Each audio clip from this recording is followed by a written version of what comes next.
Assalamualaikum warahmatullahi wabarakatuh. Bismillah, alhamdulillah, wassalatu wassalamu ala rasulillah Sayyidina Muhammad ibn Abdillah wa ala alihi wa sahbihi wa azwajihi wa dhurriyyatihi wa ahli baitihi wa man tabi'ahum bi ihsan ila yaumil qiyamah. Para alim, para ulama, para kiai, khusus ya Imam Hambali, ini Kiai Samsul, Ketua NU Pasir. Jadi kalau ada yang belum kenal di sebelah kanan ini, yang lebih hitam dari saya, ini Ketua NU Penajam Pasir Utara. Jadi kemana-mana minta untuk ikut biar saya nggak hitam sendirian. Kalau ada Kiai Samsul imbang.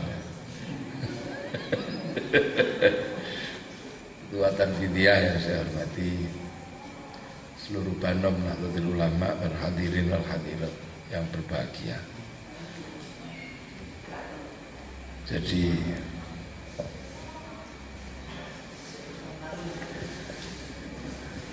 ini sama-sama lagi ngetren,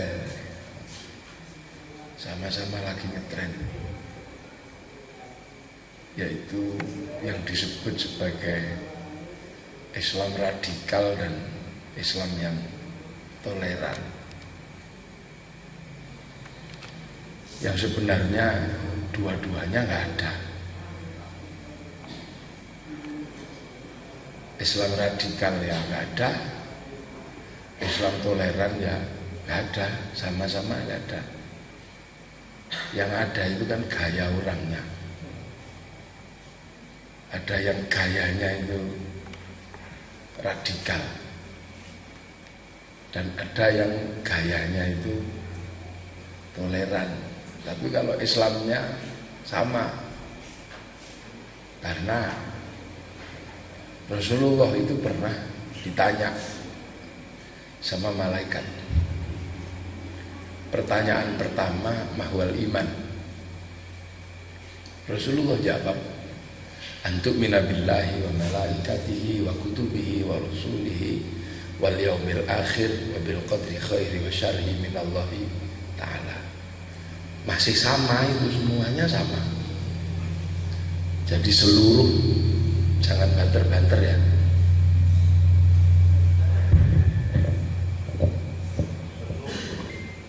Jadi seluruhnya masih sama.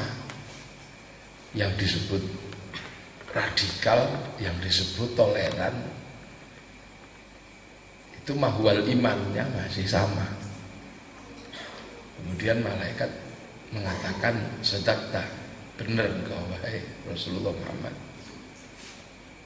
Terus Rasulullah ditanya lagi sama malaikat, mahwal Islam. Rasulullah menjawab, anta syahada an la ilaha illallah wa anna Muhammadar Rasulullah wa tuqimus sholata wa tu'tiyaz zakata wa tasuma ramadhana wa tahujjal baiti man istata'a ilaihi sabila. Apa itu Islam wahai Muhammad? Ya, syahadat, salat, zakat, puasa, haji. Sedekah, benar engkau. Nah, kemudian ditanya, mahwal ihsan. Rasulullah menjawab, anta'budallaha ka'annaka tarahu fa illam takun tarahu fa innahu yaraka. Beribadahlah engkau seolah-olah engkau lihat Allah. Nah, kalau engkau gak lihat Allah, yakin Allah lihat engkau. Jadi beribadah itu seperti kita lihat Allah. Untuk menjalankan iman dan menjalankan Islam itu seolah-olah kita ini sedang dilihat Allah. Seolah-olah kita ini melihat Allah. Nah, kalau kita nggak lihat, ya yakin aja engkau dilihat oleh Allah. Nah, kayaknya di situ ini persoalannya. Kayaknya ada pada ubudullah ka'annaka tarahu itu yang agak. Jadi cara memandang, cara manusia merasa dilihat oleh Allah dalam beribadah itu kayaknya hari ini yang agak berbeda. Yang satu merasa beribadah kalau sudah nembak orang, merasa bahwa Allah itu paling suka kalau kaum muslimin itu membunuh orang kafir. Yang satu merasa bahwa kaum muslimin itu benar-benar dicintai oleh Rasulullah dan beribadah kepada Allah kalau bisa membuang seluruh unsur selain yang diajarkan oleh Rasulullah secara verbal atau disunnahkan, bahwa mereka ada yang merasa bahwa beribadah kepada Allah itu adalah kembali seperti di zaman Rasulullah. Nah itu, sehingga semua harus kembali kepada apa yang tercantum di dalam Quran dan apa yang pernah dilakukan Rasulullah dalam sunnah secara tekstual. Ini yang satu. Nah, yang satu beda lagi. Ini yang kemudian jadi beda-beda. Nah, yang satu memandang bahwa beribadah kepada Allah itu ada yang namanya mahdhah, ghairu mahdhah. Yang mahdhah harus ada ketentuannya, yang ghairu mahdhah menggunakan dasar ana a'lamu bi umuri dinikum wa antum a'lamu bi umuri dunyakum. Aku lebih mengerti urusan agamamu, tapi kamu lebih mengerti urusan duniamu. Nah, ini yang menghasilkan ragam yang berbeda. Makanya setelah Rasulullah sesungguhnya semua masih sama, sholatnya masih sama, imannya masih sama. Cuman friksi setelah Rasulullah memang terjadi di kalangan kaum muslimin terkait bagaimana manusia mensikapi dirinya menggunakan agama di hadapan Allah sepeninggal Rasulullah. Nah, ini yang kemudian kayaknya ini juga gak bisa terus kemudian kita katakan inilah sesungguhnya yang terjadi, gak bisa. Karena sesungguhnya kita ini juga menghadapi orang yang kayaknya begini, bukan kayaknya tapi seperti inilah yang terjadi. Nah, sepeninggal Rasulullah, masalah pertama yang timbul adalah siapa yang menggantikan Rasulullah untuk mengatur problem kaum muslimin. Bukan masalah sholat, bukan masalah, pokoknya bukan masalah rukun iman, juga bukan masalah rukun Islam, tapi siapa yang menjadi leader pengganti Rasulullah. Nah, di situ sudah mulai terjadi friksi. Siapa? Nah, yang satu berpikiran bahwa ya yang punya kedekatan dzurriyyah. Nah, kalau yang punya kedekatan dzurriyyah, maka yang paling mungkin adalah Sayyidina Ali bin Abi Thalib. Nah, yang satu pakai sistem demokrasi dong. Siapa yang pernah ditunjuk Rasulullah untuk ngimami sholat? Ngimami sholat. Nah, itu Sayyidina Abu Bakar. Nah, yang satu ini lebih kepada budaya, lebih kepada tradisi yang ada di Arab. Siapa yang lebih tua, kaya, tapi juga punya kedekatan dengan Rasulullah, yaitu Sayyidina Abu Bakar. Kaya, tua. Siti Aisyah adalah istri Rasulullah. Nah, di situ dirapatkan sampai 3 hari. Rasul itu tidak disemayamkan, dikuburkan. Karena itu. Jadi problemnya bukan di situ. Akhirnya kemudian Sayyidina Abu Bakar yang terpilih. Artinya bukan persoalan nasab, juga bukan persoalan semata-mata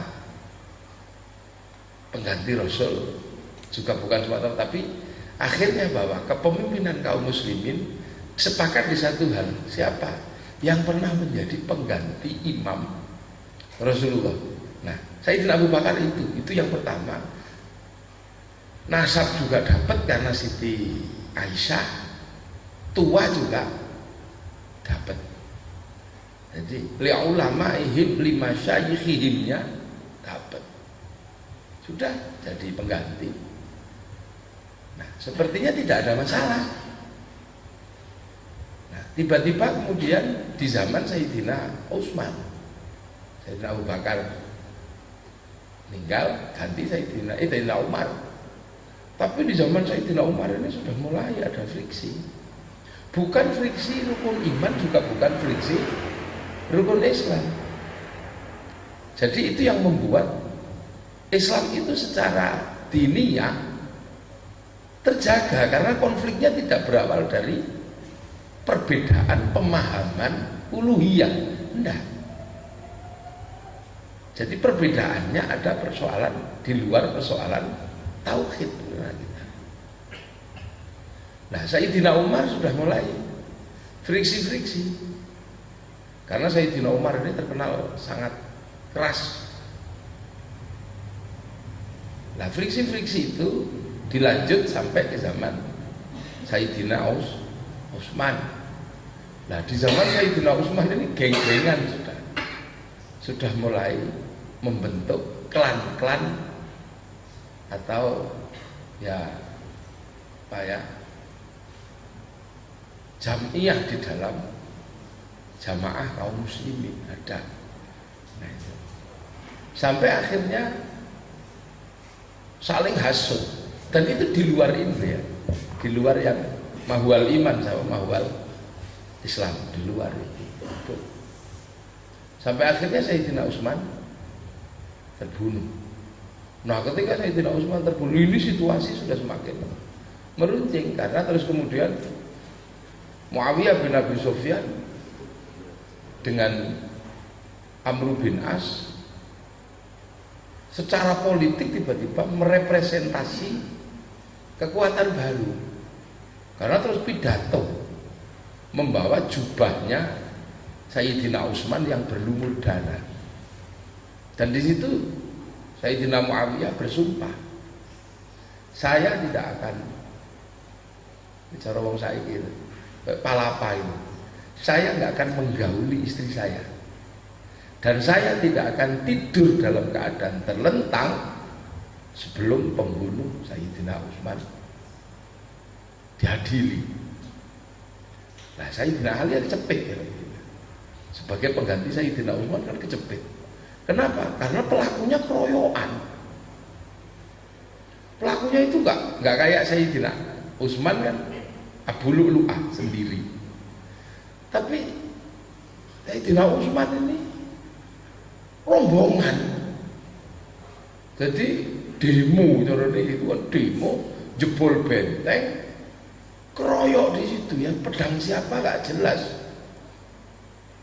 Nah, ini ditekan. Ya Ali, nah ini kan klan Sayyidina Utsman, Bani Umayyah kan menyatu, neken Sayyidina Ali. Nah, Sayyidina Ali, entar dulu, saya ini dipilih oleh kaum muslimin, saya harus menjalankan sesuai aturan konstitusi. Nggak bisa dong ya, kayak kemarin itu sama, mirip-mirip itu. Presiden ya sudah, nanti Ahok kan Saya kan presiden, dipilih oleh rakyat biar Ahok diselesaikan secara konstitusi. Tapi yang ini dong pakai 1 juta orang itu, ayo panik juga kan presiden. Nah, malah ini pokoknya coba tindakan saya tadi. Nah ini orang banyak, saya mesti pelan-pelan menekan terus.